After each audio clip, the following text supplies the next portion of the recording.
বুধবার গ্রেপ্তার হওয়ার পরই বৃহস্পতিবার জলপাইগুড়ি জেলা আদালতে তোলা হয় দেবাশিস প্রামাণিক সহ জমিকাণ্ডে ধৃত আরও দুজনকে। এদিন জলপাইগুড়ি আদালতেও হাসি মুখে তৃণমূল নেতা দেবাশিস প্রামাণিক। মাফিয়া ও দালালদের বিরুদ্ধে মমতা ব্যানার্জি কঠোর হতেই গ্রেপ্তার জমি কেলেঙ্কারিতে অভিযুক্ত সদ্য হাস্যোজ্জ্বল দেবাশিস।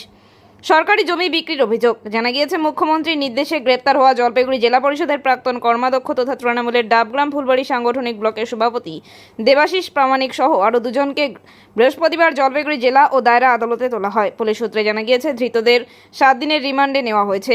উল্লেখ্য, আমবাড়ির হাড়ি এলাকার পাঘালুপাড়ার বাসিন্দা জনৈক বিমল রায়ের অভিযোগের ভিত্তিতে গ্রেপ্তার করা হয় তৃণমূলের এই দাপুটে নেতাকে। এরপর আরও তৃণমূল ঘনিষ্ঠ দুজনকে গ্রেপ্তার করা হয়।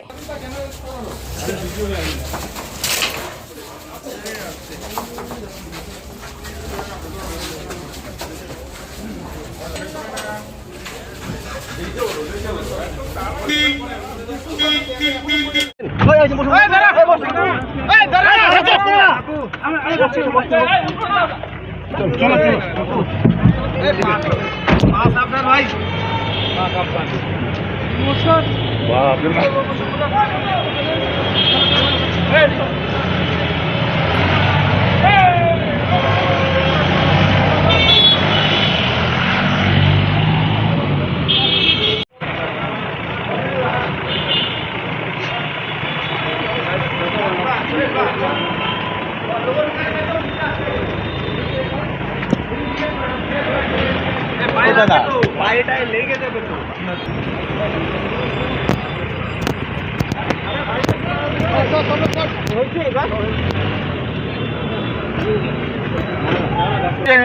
কিচ্ছু যাই না, উঠিয়েছে আপনাকে? হ্যাঁ, কোথা থেকে উঠিয়েছে? বাড়ির থেকে আমি কাজে কখন? সকাল 6টা, সন্ধ্যা 6টা, সন্ধ্যা 6টা, কখন? সকাল 6টা, সন্ধ্যা 6টা কাজ করে আসছি, কাজ করে পরে নিয়ে গেছে আমাকে। আমি কিছু স্যার জানি না, সত্যি কথা বলতেছি, আমি কিছু জানি না। জমিন সম্বন্ধে আমি জানি না, জমিন সম্বন্ধে কাজও করি না, জানি না কিছু না। বিনা মতলব আমার নাম দিয়ে দিছে, বিনা মতলবে। আমি আমি বাড়ির থেকে কাজের থেকে আসছি, কিছু খাওয়া দাওয়া করে তখনই ধরছে। আমি কিছু জানি না স্যার। বলছে আপনি নাকি কোনো জমি দখল করার চেষ্টা? না না না স্যার, কখনো না। জুলাপি রায়কে চেনেন? না, জুলাপি চিনি কেন ধরলেন? কি জানি নাম কিভাবে দিল আমাকে। পাড়ার মধ্যে নাম তো প্রামাণিকের সাথে আপনার সম্পর্ক? না, কোনো সম্পর্ক আমি নাই কারোর সাথে। দুজনকে তো একসাথে ওঠানো হয়েছে আপনাদের? না না না না না, আমি তো নাই স্যার, জানি না। আমি জানি না। প্রামাণিকের সাথে কোনো না না স্যার, চেনেনও না আপনি? না না স্যার, মিথ্যা বলবো না, মিথ্যা